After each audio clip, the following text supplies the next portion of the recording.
कि fault analysis बार बार मैं बोलता था 4 है, जिसमें हमारा पहला नंबर क्या है, पर यूनिट सिस्टम, जो कि हम लोगों ने फॉल्ट एनालिसिस में फिनिश कर दिया। अब देखिए पर यूनिट सिस्टम में क्या होता है, पर यूनिट सिस्टम में हम लोग रिएक्टेंस डायग्राम बनाते हैं। क्या करते हैं हम लोग, रिएक्टेंस डायग्राम बनाते हैं, reactance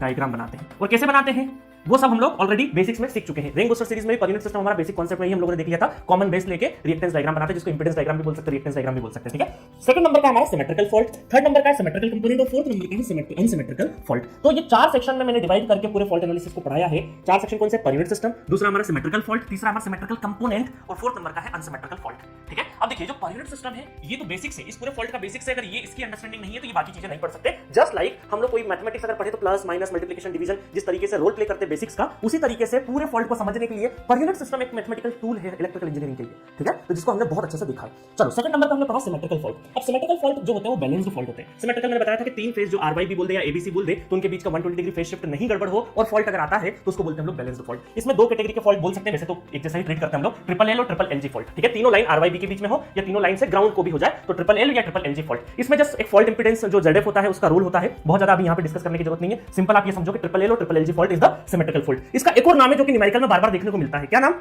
3 phase short circuit fault. इस नाम से बहुत बार क्वेश्चंस आते हैं। कई बार ट्रिपल एलजी नहीं लिखा रहेगा, कैसे पहचानोगे, 3 फेज शॉर्ट सर्किट फॉल्ट, तीनों फेजेस के बीच में आरवाईबी, तीनों फेजेस के बीच में जो फॉल्ट हो रहा है शॉर्ट सर्किट फॉल्ट, उसको क्या बोलते हैं हम लोग, सिमेट्रिकल फॉल्ट बोलते हैं, ठीक है। नेक्स्ट आपका इन जनरल क्या है, मोस्ट सीवियर, सबसे डेंजरस फॉल्ट इन जनरल कौन सा होता है, सिमेट्रिकल फॉल्ट होता है, 3 फेज फॉल्ट, जो भी बोलना चाहे आप, इन जनरल, नॉट ऑलवेज, है ना। आगे चल के मैं जब अनसिमेट्रिकल पढ़ाऊंगा ना तो वहां पे इसका रीजन बताऊंगा, ठीक है। नेक्स्ट आपका अगर ये सबसे ज्यादा इन जनरल डेंजरस होता है, इस वजह से हम लोगों ने सर्किट ब्रेकर और रिलेस की जो रेटिंग है इस सिमेट्रिकल करंट के हिसाब से दी, क्योंकि सबसे ज्यादा अगर मैग्नीट्यूड वाला या सबसे डेंजरस है उसके अकॉर्डिंग अगर हमने रिले और सर्किट ब्रेकर की रेटिंग बना दी, डिजाइन बना दी, तो बाकी जितने भी फॉल्ट होंगे वो उससे कम ही होंगे।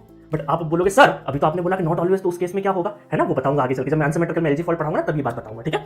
नेक्स्ट आपका रेयरली ऑकर्ड। अच्छा तीनों देखो एक चीज कॉमन सेंस बताओ कि आर वाई बी तीनों है तो तीनों लाइन के बीच में तीनों एक साथ फॉल्ट में चले जाए तो बहुत रेयरली होगा ना। एक लाइन तो फ्रीक्वेंटली जा सकती है, 2 लाइन उससे थोड़ा सा कम, 2 लाइन टू ग्राउंड, तो इस तरीके से हम लोग बोल सकते हैं कि ये जो है हमारा तीनों लाइन के बीच का जो फॉल्ट होगा वो रेयरली होगा, नॉट बहुत ज्यादा फ्रीक्वेंट नहीं होगा, ठीक है।